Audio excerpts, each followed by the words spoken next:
So hello and welcome back to my next episode, Dating Tips for Single Women.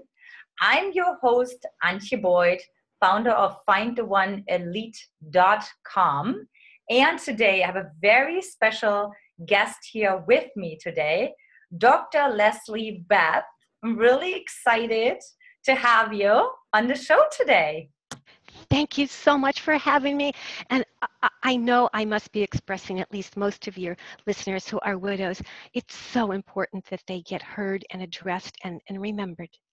Yes, oh, it's so sweet. And I'm so excited to really dive into this today that, where widows don't have that much support, when they look for love again and what to pay attention to, because it is a really different ballgame. So, yes, it is. So, dear listeners, let me tell you a little bit about this wonderful, special lady. So, Dr. LeslieBeth Wish, ED, is an award-winning, nationally recognized author and licensed clinical psychotherapist. She's specializing in helping you get smart, brave, and intuitive in your love life and work. She's seasoned and lovely guest for radio, television, and podcasts, just like mine. So she offers tested, trusted, and doable tips. She's also the author of Smart Relationships, which is based on 5 years of research with thousands of couples. I mean, there's so much you have done here. You served for many years as the clinical director of the nationally respected Institute of Family Relations. The National Association of Social Workers has placed you on the list. I almost said their wish list, right? Of the top 50. Thank you. Wish list of the year. Of the top 50 who have contributed to the profession. So much more to say about you. Now, leave it up to you. So I warmly welcome you to the show, Dr. LeslieBeth Wish. Thank you very much. And just a brave hello to everyone who's listening, because widows, a lot of the books about widowhood are by widows, and that's very important to hear personal stories. I love having them in the world out there because, when you're widowed and you read something like that, you want to hear someone else's story. You want to be able to say, I'm not alone. Yeah. Boy, this sounds really, like my life story. I don't feel like I've gone crazy or I'm having problems. And just as a disclaimer to all your listeners, I want to add, I am not widowed. I have never been widowed. Probably will be. The chances are that husbands and male partners die first. But the reason I got interested in this topic is that I know widowhood from a different angle. When my mother died in her 40s, my father was seriously dating someone else within 2 months. And he married her a year and a month after my mother's death. And my brother and I thought that she was the Wicked Witch of the West. What happens often with remarriage when there are children involved is that my father's wife's children became more important than my brother and I. So we became tossed aside. Well, she died, and then my father remarried again. He was married to the next woman a little bit longer. She was someone who would smile at you but stab you in the back. And then that marriage lasted a little bit longer, and she died. And then my father married again, and finally at the age of almost 96, he died, and his widow lived a few years after him. So my brother and I went through widowhood from the standpoint of we weren't children, but we were, in our teens. What it's like to see the family go through that, and to know that suddenly your family, the participants in your family, the players on the stage are different, and that they don't want you. Mm-hmm. There's a whole new life here, whole new romance. So I saw what happened, and how my father, who was pursued by so many widowed women, what it must have been like for them to feel, why didn't he choose me? So that got me very interested in widowhood, and of course, women in general and the relationships. And so that's why I do research. I don't give cutesy answers. I don't give answers from just my own experiences or the work I've done with my thousands and thousands and thousands of clients. I want, for my own ethical values, to make sure that any advice I give is trusted and tested. Yes. So beautiful. I really love that. And so tell us a little bit more what the distinctions are, right? Like from, what's the difference to date as a widow versus when you date? Because that's what I see. One of the faux pas is that, people are just like, oh, you just got to release, you just got to move on, right? But it's actually like, no, no, no, no, no. Like Right. it's totally different. So tell us like the differences that we can also, for those of you who are friends to widows too, who are listening right now, not just the widows who are listening, but also, like if you know widow, like how to relate and Yes. support her better in dating. So what are the major distinctions that so many people are simply not aware of? I am so glad that you mentioned, what about if you know a widow? Well, let's look at it from both sides. It's not a very good idea to say to a widow, get on with your life. You don't know really what your widowed friend is dealing with, because no matter how close you are to someone, there's something that you hold back that's private. And maybe you don't have all the information. Mm-hmm. And your version of what that person should do to move on with their life may not be good for the person. So be very careful. The better approach is, how can I be a good friend to you? Mm-hmm. Let me know. And I want you to know. You can call me at 2 in the morning, 3 in the morning, 4 o'clock in the morning, whatever. I want to be as good a friend to you as you need. You tell me, but I want you to know that I'm offering my friendship 24/7. And that is the best gift and the best way you can serve someone as a love angel to them and help them through whatever they're going through. So that's the first step. So now let's talk about what it might be like for some widows. First of all, and most important, your situation is unique. Yes, there are things that are shared in common with lots of widows, but the details are unique to you. And it's those details that make such a difference in what your experience is versus someone else. And don't compare yourself to other widows. Learn from them. Use their experience as something, as a jumping point to think about, but don't go comparing yourself. If Susan is dating already, don't think that you have to start dating. And be careful about judging Susan, because you don't know all the details of what she's gone through, just like you would not want someone to judge you. So Mm-hmm. those are somewhat like your foundation. Let's start with that. Does that sound good? Yeah, that sounds so good.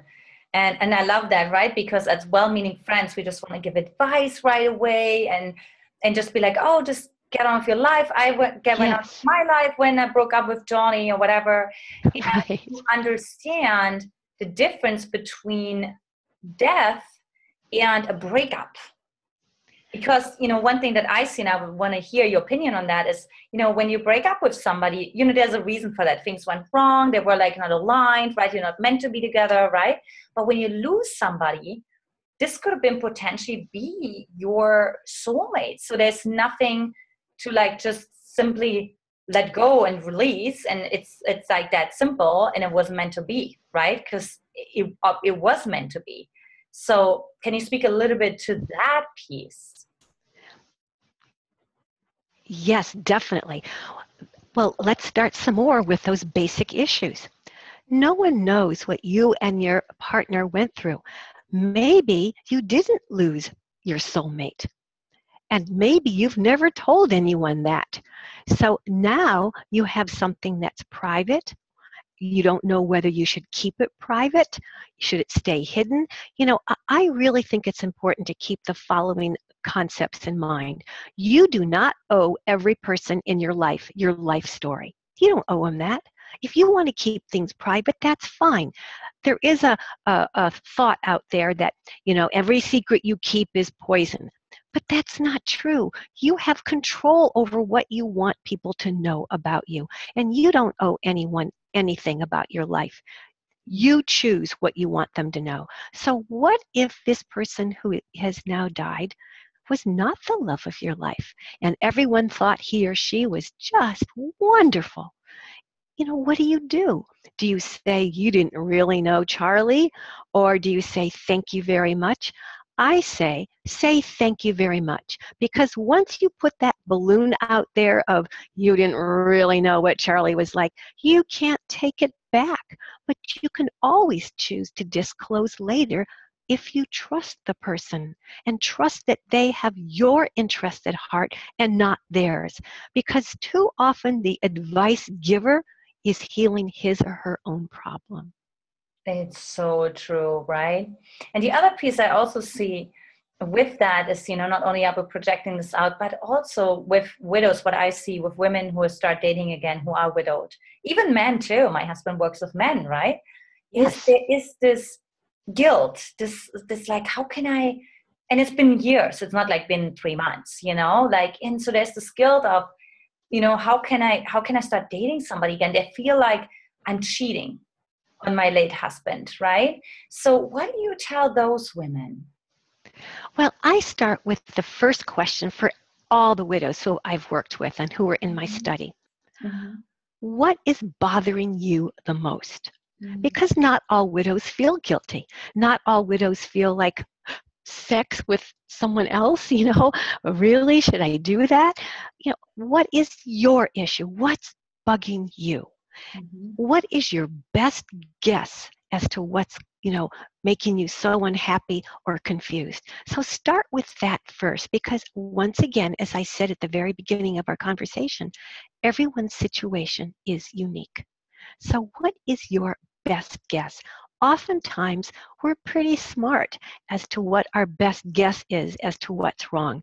And here are some of the more common scenarios. If I don't mention something that your listeners and viewers have in their own life, I apologize. I can't think of every scenario, but these are the ones that were the most common.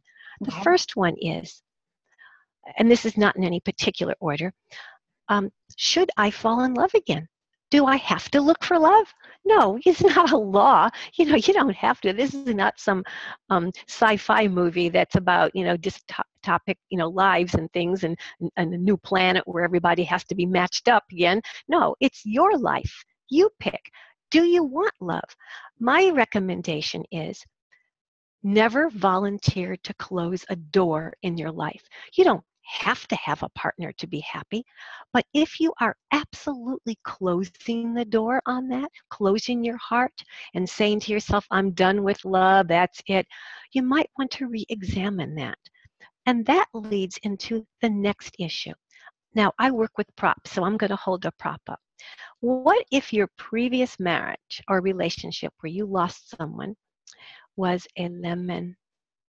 What if it wasn't such a great relationship and it's been one of those secrets that you haven't told anyone? Well, the first issue is, do you tell that to someone? And once again, that's going to be trial and error. But the second issue is, when you feel that your relationship and the one who you lost, that there is a sense of loss, but also a sense of relief because you got rid of a lemon, that creates another problem. Mm-hmm. How do you then decide what to do about finding love? How do you know how to date, what you need, who you are? What if you choose, another one, So that gets to be a big problem. The other side of that is, what if your partner was, I'm going to hold up another prop, the love of your life? Is there anyone else out there? My thought is, in this whole wide world, there's only one person good for you? Does that make any sense? That doesn't make any sense. And that you were lucky enough to find the one person in the whole universe. So there are lots of loves of your life. And don't forget, perhaps when you met this person who is now not in your life anymore, maybe you are a different person. Maybe your needs have changed. Maybe your wisdom about yourself has changed. So I always recommend, don't volunteer to close the door. Keep your mind and your heart open and don't fall for scripts. You don't have to have a partner in your life to be happy, but it is more healthy to take the mindset of, I'm open to life and any opportunities. I love that. Thank you for that distinction, because I never thought about that, you have a different approach when you had a late husband who was a lemon. And then, there's like the shame around, because you can't really, you're supposed, when somebody died, it's supposed to be an angel, right? So now how can you say anything Right. bad about this person, right? You're supposed to be like, Right. oh, he was so sacred, Right. so holy, and he was an angel, and right. So I think that's such a good point to address, that, in a way, it's almost like you start lying, right? Because you have to sort of society, religion, right? Your custom expects you to lie and just be like, he was holy. And so many people say, oh, he's engraved, how can you say that? You need to Right. find this person and to be like, okay, what's the difference? Now tell us more about, if it was the love of your life, again, how do you not get this feeling of, I'm cheating on him? What if you have this eternal loyalty, and you got married when you were 20, or just really Right. been your whole life the same person? Yes. How do you? Well, that's good question. Those are good questions, because that's when you need to ask yourself again, what is getting in the way of my happiness? Do I need to change things such as my beliefs? For example, does your religion teach you that it's one person and that's it? How much do you want to believe that? How much do you need to believe that? Do you believe that you were solely, this is the only person in your life who you ever had sex with? Is that okay for you, that there will not be any more sex? Is that a relief? Is that a frustration? Is that a challenge? There aren't rules. There's no book out there that says this is what you have to do. And that's why, once again, giving advice is, be careful, because the advice you're giving might be more about you. So there is no rule book, okay, with all these rules you got to follow. But that's when you have to do your widowed homework and ask yourself, what's bothering me the most? What's getting in the way of my moving on in a way that makes me happy? Maybe it's traveling. Maybe it's going back to school. Maybe it's moving. Maybe it's moving away from your kids or to your kids, or whatever, or starting a business, or just relaxing in your home and doing things with your friends. There's so many ways to be happy. Life is really short, but it can also feel very long when you're unhappy. Mm-hmm. Very long. So throw out that rule book, but know what your internal rules are. Do you feel like you're cheating on your partner if you start dating? Mm-hmm. Why do you feel that way? Did your partner say to you, there better not be another one after me? Or jokingly say, oh, you're just going to get married again and then you won't appreciate me, and that creates guilt. So I recommend that before your spouse or partner is ill, have that talk. Seriously, have that talk. What happens, honey?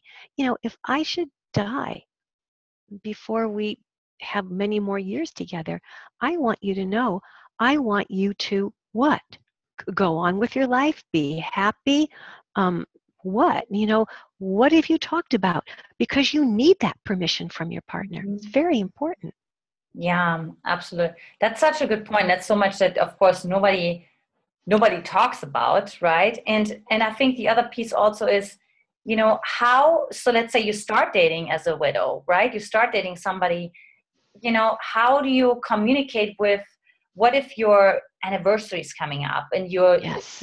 Historically been grieving, right? Or what if the birthday of your late husband is coming up?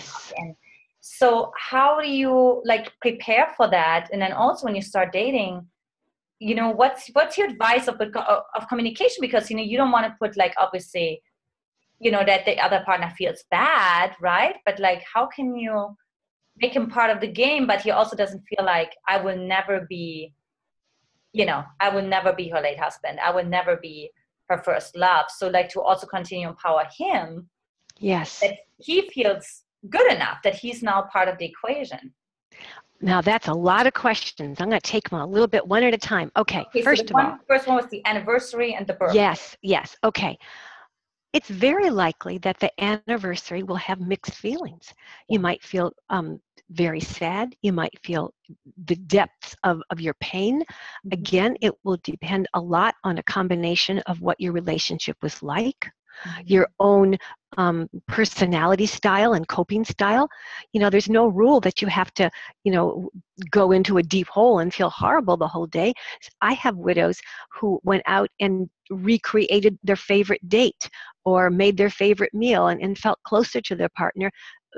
Yes, there was weeping and sadness, but create your own rituals. The other thing to think about is, with whom do you want to do this anniversary or birthday with? Your children, your best friends, your parents, your grandparents? Who do you want there? Do you want to be alone? Some people feel better alone because they feel less alone by having their grief not be able to be fully expressed. There's no rule here. You have to kind of experiment. This is new territory. How do you know?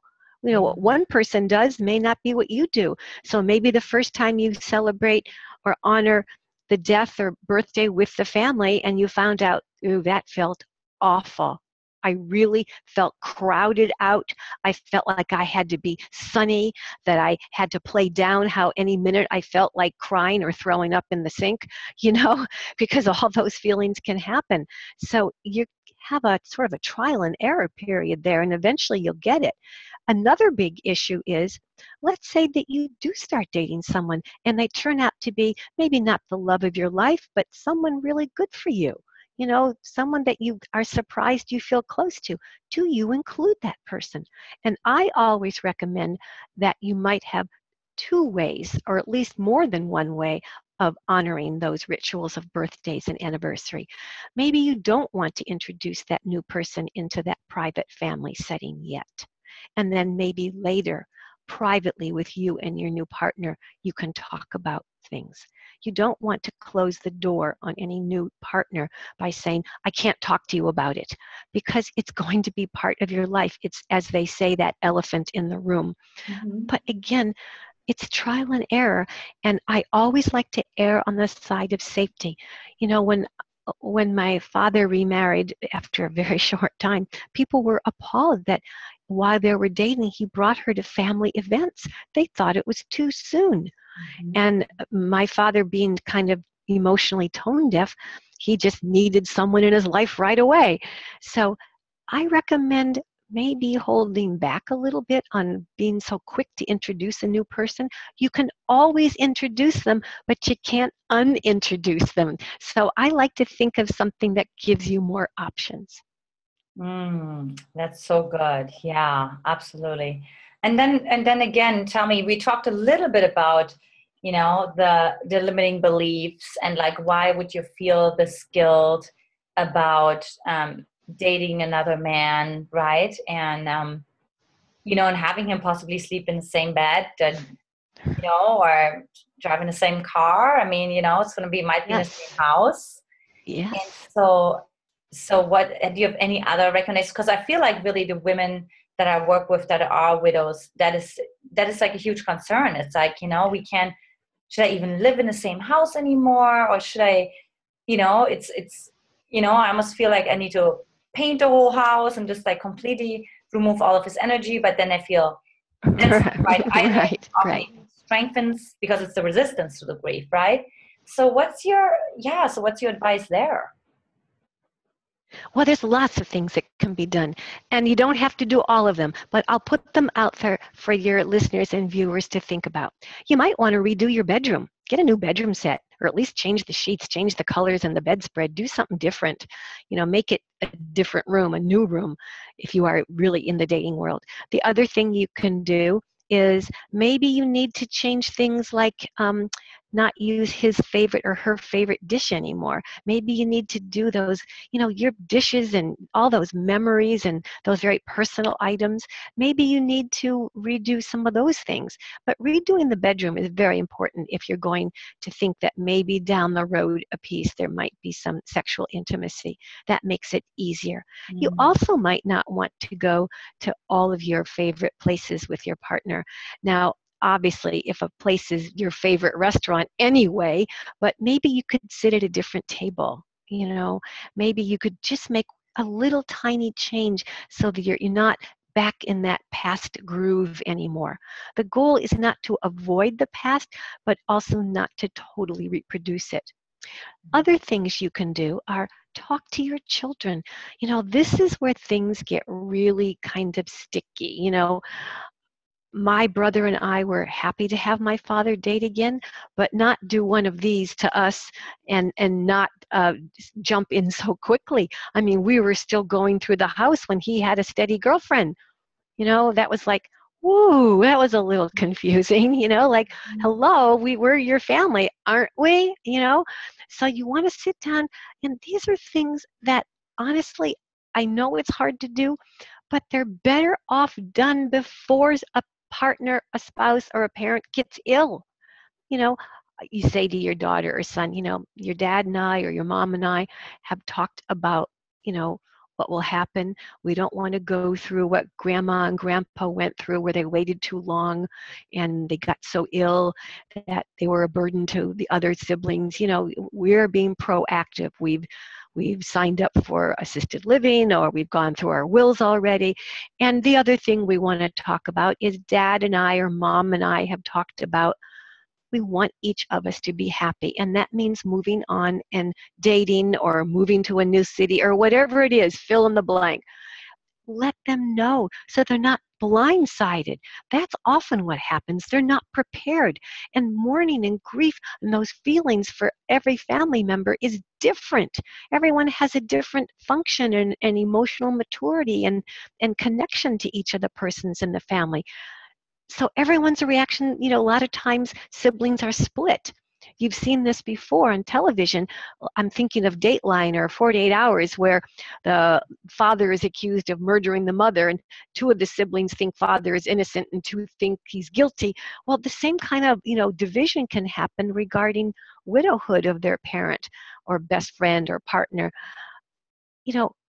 What's going to happen? Explain what the rules are here, what you and dad and mom or whoever it is involved are talking about, so that we can feel at least we've got some preparation for it. So that helps set the ground rules.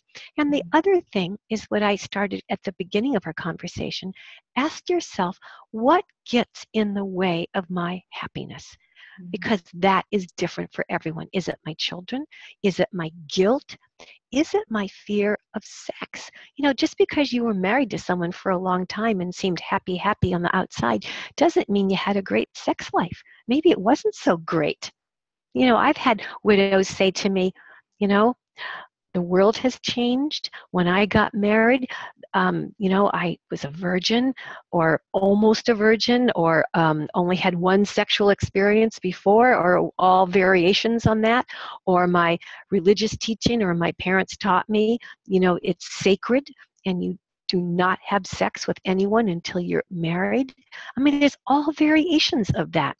So the thought of having sex again may not just stir up guilt, but it might stir up fear and anxiety. Mm-hmm. Yeah, absolutely. So there's so many layers, that I really see that how it's different for widows than what it is when, if you just go after a breakup, right? Yes. And so there's so much more to learn, Dr. LeslieBeth, and I feel like we're at the end of our time today. So gosh, if listeners are like, I just really want to learn more from this magnificent woman and her wisdom, what's the best way? Do you have anything for them, or a good way to connect with you? Yes, thank you. Please go to my website, lovevictory.com. And in a short while, at least I'm hoping it'll be short, my website's being revamped, so you know how long that takes sometimes. But I have developed with a colleague a program on trusting your love intuition. And there is a workshop for widows. So I strongly recommend, I would appreciate it if your listeners and viewers would go to my website, lovevictory.com, and on the right-hand side, there's a place to sign up. You will get some gifts, and you will automatically put on the list to get free information, free workshop or a talk, anything that is associated with the workshops on trusting your love intuition, which will be the next program I'll be developing. Wow, awesome. What's so needed. So thank you so much for being on the show today. And lovevictory.com is your place to go if you're a widow and you're looking for more resources and a more encouraging way and supportive way to navigate through dating life after death. Not after divorce, but after death. It's Yes. completely different. So thank you so much. Thank you. And I want your listeners and viewers to know, if they want to ask me a question, there's a place to contact me on the website, and I'll try my best to answer what you ask me. Oh, great. Which I'm sure there's going to be a lot of questions coming your way. So thank you so much for being on the show. Again, my name is Antia Boyd, founder of findoneelite.com, and I'll talk to you next time. Take care. Thank you. Thank you for having me. It was an honor.